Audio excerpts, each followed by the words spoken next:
নববর্ষের সকালে কেশপুর বিধানসভার অন্তর্গত আনন্দপুর কালী মন্দির এবং ঐতিহ্যবাহী ঝাড়েশ্বর শিব মন্দিরে পুজো দিলেন ঘাটাল লোকসভার বিজেপি প্রার্থী হিরণময় চট্টোপাধ্যায়। পুজো দিয়ে মায়ের কাছে প্রার্থনা করলেন যাতে শান্তি ফিরুক কেশপুরে।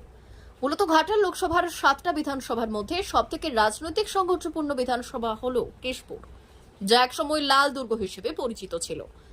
তবে সিপিএম এর সময় অশান্তির যে বাতাবরণ ছিল তা পরিবর্তনে পালা বদলের পর তার কিছু পরিবর্তন হয়নি বলেই মনে করছে বিজেপি প্রার্থী। এখনো সেই ভয়ের পরিবেশ, রাজনৈতিক সংঘর্ষ, লোকসভা ভোটের সংঘর্ষ, ভোটে যা সংবাদ শিরোনামে উঠে এসেছে বারবার।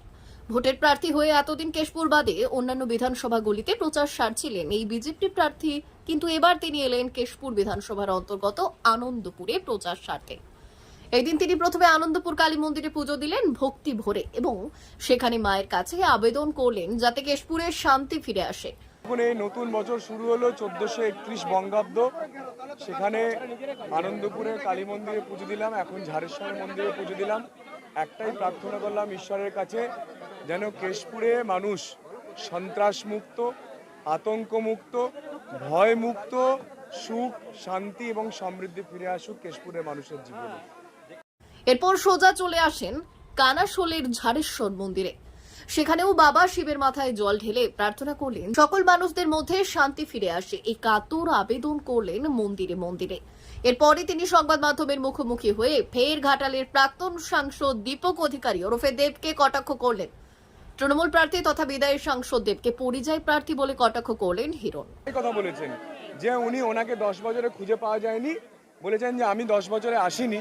এটা যেমন সত্যি তেমনি উনি পালিয়ে যাননি। তো মানুষ তো ওনার সেই জন্য নাম দিয়েছে যে ভোটের পরিযায়ী পাখি।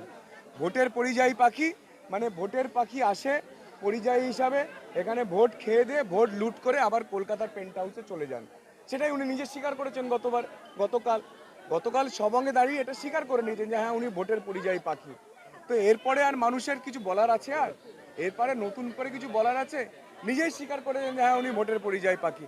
উনি ভোট লুট করতে আসেন, ভোট লুট করে আবার কলকাতা বাড়ি চলে যান, আবার সারা বছর ধরে 5 বছর ধরে শুটিং করেন, আবার ভোটেলে চলে আসেন। উনি বলেছেন সেটা যে হ্যাঁ আমি 2014 ভোট লুট করতে এসেছিলাম, ভোট লুট করে আমি আবার কলকাতা পালিয়ে গেছিলাম, আবার 2019-এ এসেছিলাম, এসে ভোট লুট করে আবার পালিয়ে গেছিলাম, আবার 2024-এ এসেছি, ভোট লুট করে আবার পালিয়ে যাব। উনি তো বলছেন যে ওনাকে দেখা যায়, নিজেই বলছেন। D News, Anandpur.